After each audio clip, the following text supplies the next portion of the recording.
عليكم ورحمة الله وبركاته. ازيكم يا حبايبي حلوين، عاملين ايه؟ تعالوا نعمل النهاردة كرنبيط مقلي. معلش بقى، انا صورت الكرنبيط وصورته لكم وانا بسلقه وكده، بس ما طلع في الاخر ما اتمسح، يعني مش عارفة ليه. فتعالوا نشوف بقى الخطوة اللي بعد كده. احنا اول حاجة بنجيب الكرنبيطة وبننضفها، ولو باتت عندك مثلا او حاجه وفيها حاجات سمرة كده ممكن تعمليها بالسكينه عادي، وبنسلقها بقى وبعد كده بهرسها. تعالوا نشوف الخطوه اللي بقى. حبايبي، عباره عن كرنبيطايه اهو، مسلوقه وفلفل، فلفل حامي وفلفل عادي، خضره طبعا شبت وبقدونس وكزبره، بصلايه كبيره مدعوكه بملح وفلفل، و4 فصوص توم كده. وطبعا بقى بدل ما اعمل في حاجة تانية مثلا البيض واللبن، حطيته برضو ضفته عليه. بنضيف 5 بيضات كده. هيبقى معانا بقى علشان نقليه الدقيق الابيض ودقيق ذرة اصفر وابيض، وهحط عليهم برضو فيجيتار اهو. هنقلبهم كلهم بقى مع بعض.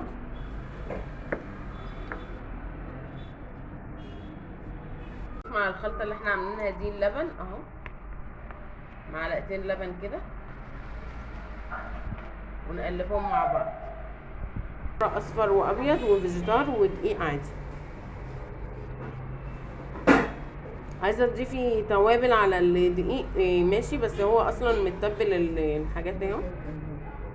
بنضيف عليه كمون كده، حاجات بسيطه اهو. هنقلبهم بقى كلهم مع بعض. هنضيف عليهم كمون اهو ونقلبهم كده. هيبقى معانا بقى طاسه على النار فيها زيت، هو كده جاهز للقليه. هناخد دلوقتي بنضيف ملح،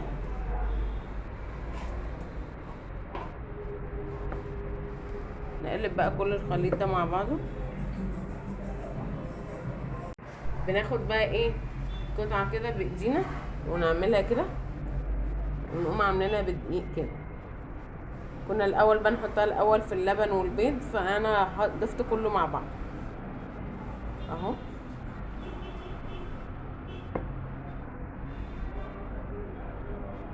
نبدا بقى نخليها كلها بالدقيق والفيجيتار كده. ونبدا بقى نقليها الزيت اهو.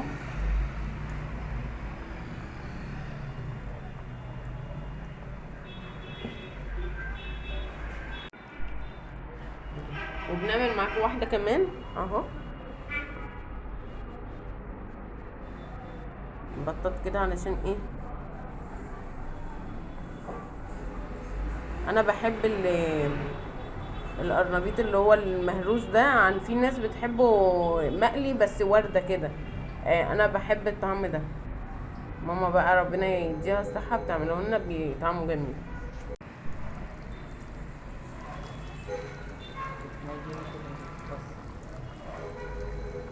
تميلي كده الطاسه عليه علشان يتشرب كله.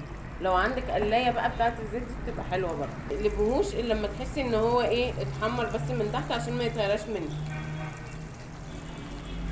اقلبه على الناحيه التانية اهو، اللي هي اول واحده حطيناها دي. هو بيبقى لونه زي البانيه كده، بيبقى لونه ذهبي كده، بيبقى طعمه جميل قوي اهو. طبعا انت بقى بتبقي شايفه عندك، يعني ما تقلقوش الا لما لو عندك بقى كميه كبيره، او انت مش عايزه تاكلي كله، يعني اصل هو ما بيبقاش طعمه حلو الا وهو سخن، فمش عايزه تقليه كله دلوقتي. اقلي على القد بس، والباقي مثلا حطيه في التلاجة. لو هتقليه بعد كام ساعه مثلا او في نفس اليوم، يعني حطيه في التلاجة عادي. لو هتقليه بعد فتره بعد اسبوع او كده، تحطيه في الفريزر، بس تكوني مجهزاه برضو بالدقيق وكده، وتعبيه في اطباق اللي هي الفوم دي، وتحطيه في كيسه كويسه محكمه الغلق وتقفليه. هيبقى معانا اهو الطبق زي ده كده. انا ترشيه الاول دقيق بالخلطه اللي احنا عاملينها دي، دقيق بالفيجيتار، وتبداي بقى ايه تعملي برضو وترصيه فيه اهو. ادي واحده اهي. ناخد برضو كده ونقوم حاطينه في الدقيق اهو كده، تبقي مجهزاه وتعينيه بقى بالورق الاسترتش او تعينيه في كيسه كويس وتحطيه في الفريزر. بينفعك بقى في الفطار، وممكن تتغدي بيه مع بطاطس محمره كده، بينفع يعني. تعمليه بقى سخن بيبقى طعمه جميل.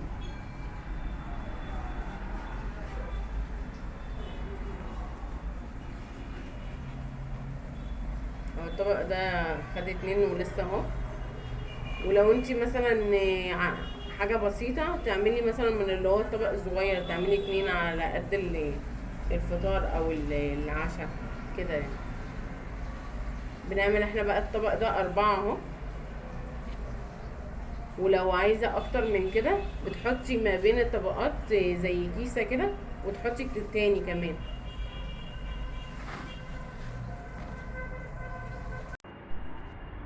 اهو يا حبايبي بقى زي ما انتم شايفين، ادي الكرابيط اهو. بصوا جميل قوي ومقرمش وحلو. تخرطي عليه بقى جرجير كده او خضره، اي عندك خضره. ناكله بقى يبقى جنبه مثلا مخلل، بطاطس محمره، ممكن تعملي سلطه جنبيه. بنحب ناكله بالعيش اهو. مره بقى بتشوفي قناتي يا ريت تشتركي في القناه وتفعلي الجرس عشان يوصلك كل جديد. ما تنسوش اللايك.